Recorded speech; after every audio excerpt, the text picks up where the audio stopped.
If you're craving a rich, creamy caramel frappuccino that tastes just like the ones from your favorite cafe, but better and made from scratch, this recipe is for you.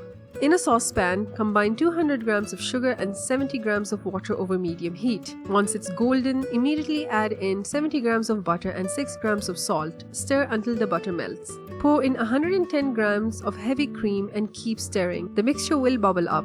Just let it settle and thicken into a rich, glassy caramel.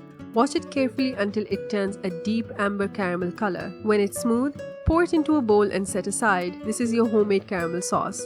Next, in a clean saucepan, combine 130 grams of sugar and 130 grams of water. Add a pinch of xanthan gum, stir, and then add it to the blender and blend it. The xanthan gum helps the frappuccino to blend smoothly and hold its frothy texture. In another small bowl, mix half a cup of water with 1 tablespoon of instant coffee. Stir until the coffee fully dissolves.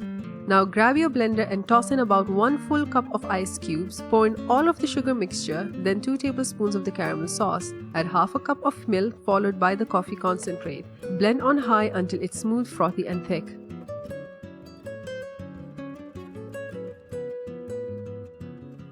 And there you have it, a homemade caramel frappuccino that's creamy, ice cold and layered with sweet caramel flavor.